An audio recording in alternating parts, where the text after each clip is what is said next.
Hello there, welcome back to the Yellow Turbans Abridged. Last time we fought a big battle at the capital, defeating Yuan Shu's armies and eventually getting peace with him. We also suddenly destroyed Lu Bu's faction in the north, ending that long rivalry. But now we've got a new war in the south against Sun Jian. In our first battle against him, we actually killed Sun Jian himself, but then he came back to life and I got very angry, so now it's time to go after him again to try and get revenge. First though, I should mention the other, less interesting stuff that's also going on at the same time. We are back at war with Kong Rong. Our peace with him lasted just long enough for us to defeat Lu Bu in the north, and now another war in the north resumes really. It's just the same war we were fighting earlier. Here he's doing the nice guy thing like Liu Bei by offering to let me surrender, giving him loads of territory and get out of the war, but we're not going to do that. And in a deja vu moment, he immediately takes some of my territory. So the war is on. As it happens, I did have some men waiting about in this area because I thought Kong Rong was going to declare war, so it didn't take long for me to counterattack, and we actually came across a nice situation where some of his men were standing just far away enough from this salt mine that they couldn't defend it. So we sneak in with the cheeky auto-resolve and take it from under their noses. All very nice. So that's our first blow against them. We need to wait for Gong to come back from the capital. I think he was hanging around there after the Lu Bu war. But here's what I really want to talk about. It's time to fight Sun Jian. I've brought Shu He down. He doesn't have that many men though, because I had disbanded a lot of my secondary main force in order to save money. Now though, I'm rushing them into a fight because I knew that those units we defeated with Fan Yao last time will respawn. So if we don't fight the enemy army again really soon, that defeat really will have all been for nothing, and I'll be extra angry. So that was why I was being so aggressive with this really small army. And actually things aren't that bad, because even though Sun Jian has reinforced himself with a new officer and more troops, we're still at about the same level on the balance bar there. I'm attacking the town because I think I was trapped in its zone of control. I was trying to attack Sun Jian, but yes, he's being drawn in here as you can see. And both sides are kind of missing units in about the same way, and we've ended up with a balanced engagement, so we'll take our chances here. We are the attacker in this battle of course, but I'm going to set up as the defender, because right at the start I saw the enemy just link up with their reinforcements and then start walking towards us. So we can be the defender in this fight. That's nice. We've got a good hillside with cover as well. We'll just wait around for the enemy to set up in front of us, and soon they do. An archer battle breaks out. We have just about a ranged advantage. The enemy have longer range because they have some crossbows, but we have height, a bit of cover, and more men, so I'm happy to stand here and exchange arrows for a bit. I'm actually mostly focusing on the enemy's melee units. They've got tons of spearmen, and we do massive damage to the enemy as they approach using our archers, especially because the hills will slow them down. Once they get closer, our light infantry charge forwards, and we'll have a nice downhill battle. Still not actually sure if there is hill differences in this game. There weren't in some of the earlier games for a little bit. It's been variant in Total War's history, so don't really know, but presumably there's some unstated buff. They've got here some repeating crossbowmen, a very special unit. Luckily they have really short range, so they didn't get close enough to fire, and we just annihilated them before they did, so didn't get to see how powerful that was.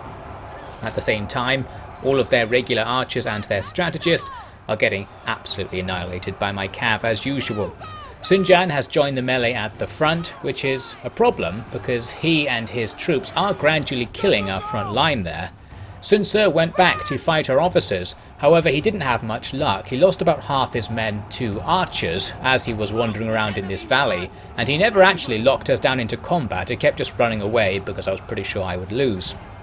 Speaking of running away, we're starting to see some action from the enemy's infantry. They're starting to go, making a little bit of a rear attack there, and my men are being buffed by this unit of chanters, increasing their attack and armour, so we're doing okay despite the enemy having a few decent units and their units being buffed by the presence of officers. Sun Ce ends up going to fight on the front lines as well. We're going to follow him into this fight and rear attack with our cav under Yue Shangyang, I think that officer's called.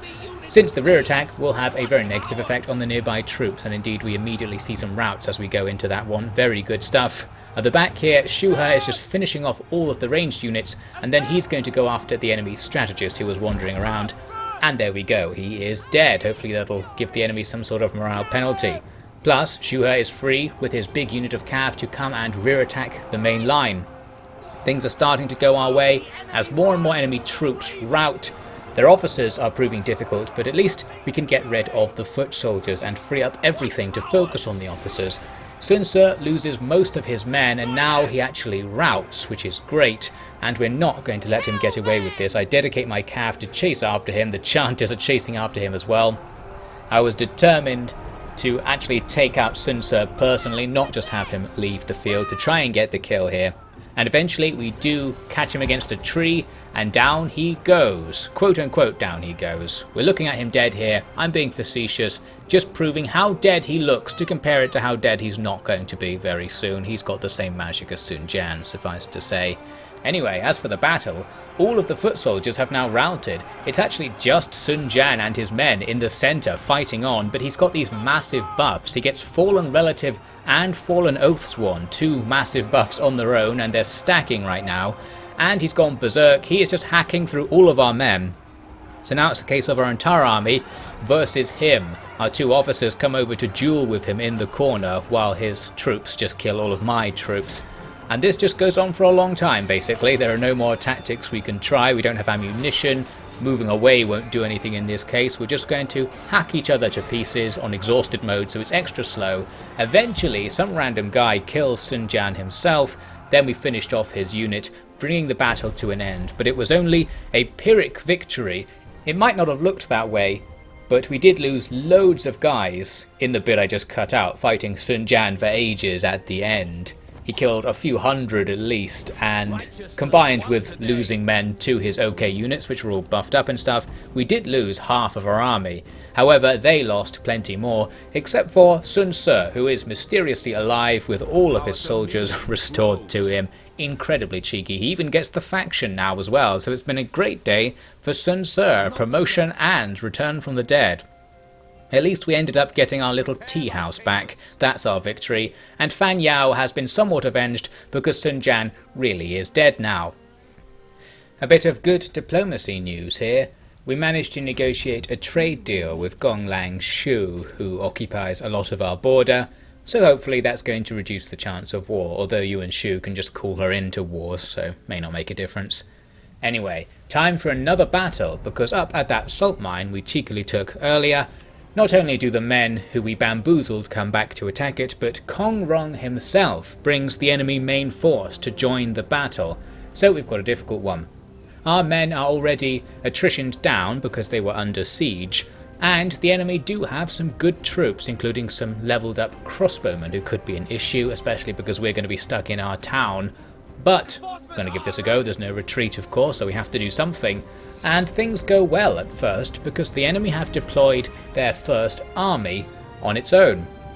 So that means the first part of this battle will be most of our army against a very small enemy force, and I've guerrilla deployed some units, so we're already behind them as the battle begins. This is going to be quite easy then. All we need to do is slam them from all directions with our cav. They've got this one unit of spears, but we just walk right past them, and now all of their juicy targets are in trouble. They've got loads of archers, a strategist there, not going to go well as our cav just charge through and annihilate everything. Just need to watch out for the spears and be careful about not accidentally getting a charge reflection. Once our infantry get in there to engage them in melee, we'll all be fine for that, and we can surround and pound until our heart's content. At the back there you can see an enemy officer wandering around in front of our towers, and this is where I realised towers aren't nerfed like I earlier claimed, because we absolutely annihilate this guy in the traditional fashion. The arrows just take out his cav, including the man himself. There we go then, that's part one of the battle, already won, but you can see from the balance bar the main fight is yet to begin. All of Kong Rong's reinforcement army attacked in one direction, at one entrance I should say, which is nice because it's simple, but it's bad because it means we have fewer towers to use in principle. They also have lots of ranged units, and that's going to cause us plenty of trouble for the entire battle. They have some high quality crossbows and tons of generic archers, and they're above us. They're even firing from the backside of another hill, so they're in cover technically. You can see I'm setting up ready to flank attack the enemy army once they get into position and commit themselves. But in the meantime, things are going badly. We're losing our heavy spears to the enemy's crossbowmen very quickly, so I'm having to abandon my position somewhat but I'm leaving these light swords out ahead of the towers to just tank everything. Going to tank the enemy's melee charge and any arrows that come down at them to try and stop the enemy in front of the towers. And once the enemy look like they're going to attack, my cav come in from the flank. What I hoped was that I'd be able to lock down all of the archers and crossbows into melee or drive them away and rout them, stuff like that. But it wasn't as effective as I thought. You can see I thought it was going to be effective. I'm already moving all my men back into position as if the crossbows aren't going to be shooting us from on top of that hill. But very clearly this attack has failed. Our cav have been locked down into melee here and there and are starting to be driven away by half the enemy army just turning around to attack us. We don't have that much stuff here. So we are going to be subject to continued missile bombardment, and we're losing lots of men as a result. There's not all that much we can do about this in this situation, we're just getting pounded. These crossbowmen have special unit names. I'm not sure if they're unique units or something, or maybe the AI sometimes renames its units. Not really sure what's going on there, but it seems like we're screwed, maybe a bit more screwed than usual. My cav are just doing their best to stay alive as they get driven further and further away from the fight by the enemy's superior numbers. Here's some good news though. I spotted Kong Rong retreating from the fight. He almost died. He lost almost his entire unit in the fight. I think our tower probably did a number on him. He's going to escape, so that's a shame, but it does mean the enemy will eventually get the general fled morale penalty. Not that that's going to make much difference, because so many of their men are at full strength and they're just absolutely annihilating us. Everything that's not so close to the melee that it can't really be hit by the enemy is just being cut down right now, and they're not really getting out of ammunition. They're not running out of ammunition because the enemy have strategists, and I believe in some way strategists increase the amount of arrows that units can fire. I haven't ever used one, so I'm not sure how, but those crossbows there, for example, are still at 2/3 ammunition this deep into the battle, and look at our men, they're basically dead. The enemy have the ranged and melee advantage. This is very troublesome for our troops. The only upside to this situation is we've lost so many men, we don't have that many left for the enemy to kill, so they may not be able to use all of their ammo and thus have their combat potential lessened. That's one way of looking at it, at least. Very optimistic. I did manage to get some reserve spears out to finally rescue my cav from the enemy's pursuing cav, so that's one positive development. Another is that my horse archers returned from hacking down some enemy archers to rear attack the enemy blob. This forces the enemy range units to move about a bit, and some of them move down the hill and get stuck in the melee as well, so that's quite handy. I thought the horse archer attack might actually rout some units because they have been very effective before, but they're also exhausted, so they're not going to do all that much. As for the down the hill situation, getting to the point when I just need to commit everything into this fight. We've still got a couple of reserve units that are somewhat healthy and may be able to challenge the enemy's big blob with their stamina advantage, for a while at least. Plus, our general's cav returns from that fight elsewhere to rejoin the battle. First we attack the enemy crossbows here and manage to take out this unit eventually. Then nearby, we see enemy units in the main blob start to rout. This is really just because we have the towers on our side. You can see the angle. The fact that the enemy are on a hill there means there's a really wide, big target for our towers to hit. They're going to be even more accurate than usual. I doubt we're ever missing shots. So the enemy are just losing man after man, second by second. And as my men are just not dying fast enough for the enemy's liking after all of the arrows stop coming, we're killing the enemy. Probably not killing them in melee very much, but we are going to be killing them with our static defences. Plus, our general now charges down into the back of the diminished blob. The blob's at like half the size it was before, and with the general rear attacking, we get some routs going, and now, all of a sudden, we're in business. We just about got away with this. I don't know why my men didn't rout. They were all on really low strength. I guess having generals nearby helped out. We just got away with this somehow. It's just a few archers hanging on in melee. The balance bar starting to swing more and more in our favour, and that's going to be the end of that. So that was a very sudden salvation there. I think slightly different tactics might have ended up with that being a defeat, but we got away with it. We lost absolutely loads of stuff, of course. We avoided a Pyrrhic victory, so that's nice, but we did lose a whole load of full units. Now we know that's not that much of a problem. I don't really mind, because we'll just get them back in a couple of turns. So we'll sit around and all of the losses taken will be erased, but the enemy's losses will be more permanent. We took out the first army pretty much, we captured some officer. He seems like he might be an asset to the enemy, so we'll kill him, especially because we can steal his nice bow and arrow. Kong Rong did survive, but his army has been trashed. He's lost loads of men, so he'll have to go back to his own territory to replenish, and that'll buy us some time to also replenish, and overall we'll be fine. We can even take the recruitment there to make things a little bit better. Plus, because that was the end turn sequence, we'll get a replenishment wave in a second when the end turn finishes. Now here's a random attack. Huang Shi, who is one of Sun Jian's vassals, I think, or a descendant of one of Sun Jian's old vassals, I don't know. Somebody is attacking that little territory we took from the Han Empire in the mountains a while ago. Had already committed to not defending it, and now it's finally gone, so the prophecy has been fulfilled. And here is one of Sun Jian's other vassals, Shi Hui. He is attacking one of our little colonies in the very bottom left of the map with a full stack, so that's a bit of an issue. But I do have one of the garrison buildings here that gives me some elite units in the garrison, plus we've got towers, so certainly willing to contest this one. We've got 3 groups coming in, so that's great. That means lots of our towers will be used throughout the fight, and because on town maps the tower groups are close to each other, it's going to be even better than that. You can get like 6 towers firing at each group at any one time, so the enemy casualties will be great. We've got archers and crossbowmen firing at us, but most of them aren't using fire arrows, so that's handy.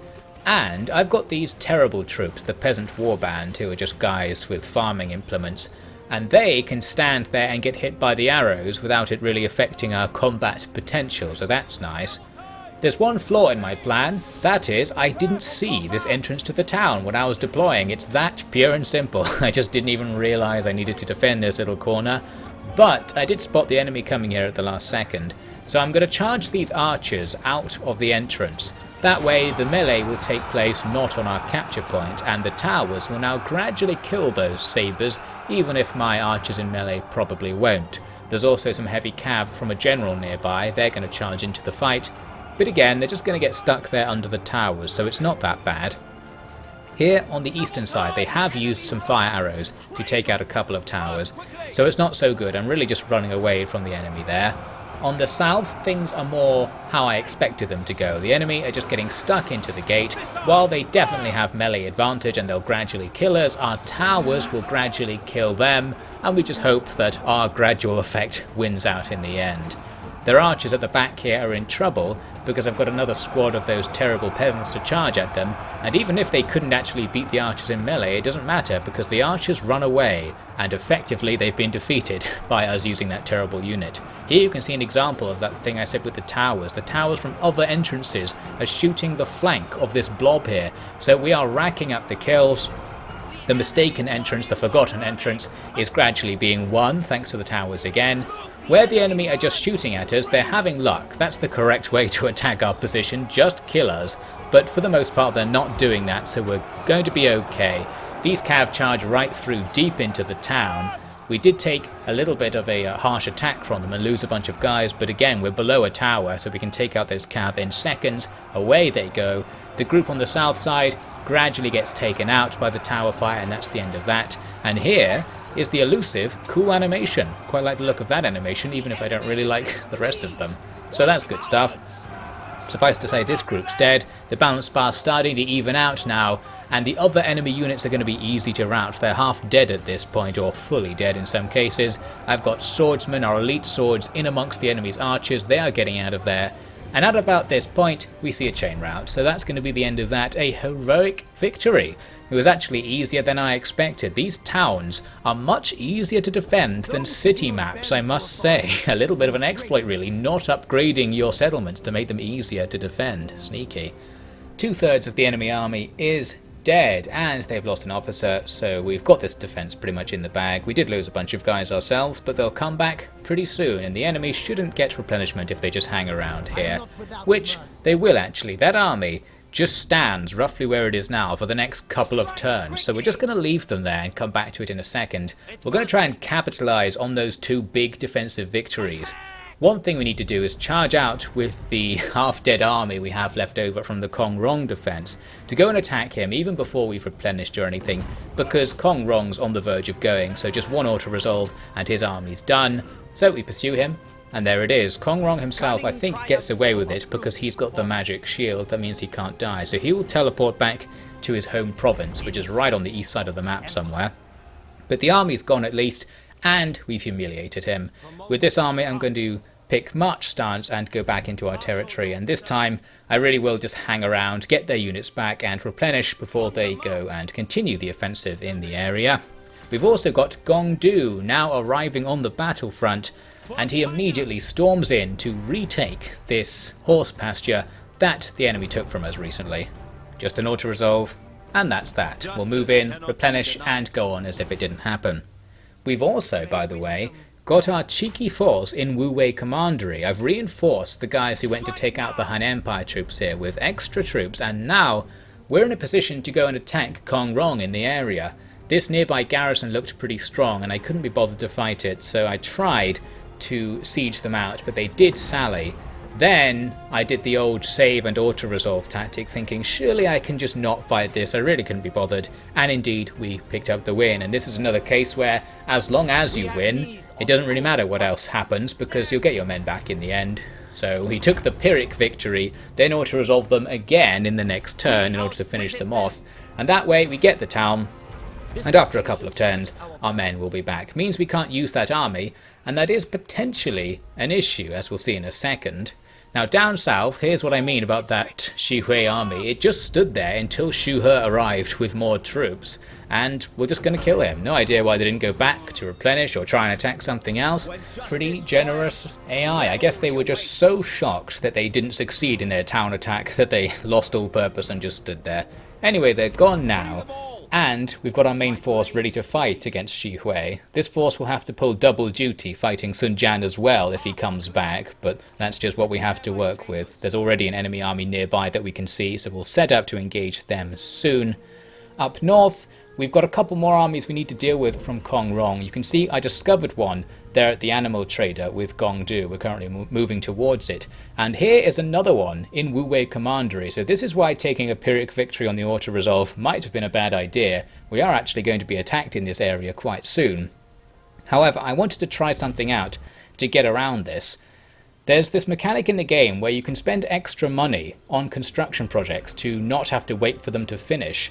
And I can use that to instantly destroy a building in Wu Wei's town and replace it instantly with a garrison building, doubling the size of the garrison and adding some more powerful units. With that and the fact we have towers there, I then thought, well, we can just not worry about the attack on Wu Wei. We'll see what happens with that. In the meantime, let's take out the enemy's field army in Shuofang and take out this animal trader as well. Take the animal trader, I should say. Pretty standard sort of battle. The enemy have equal strength to us and more troops, but we have Gong and the usual advantages there, so we'll look into what happens with this one at the start of the next part.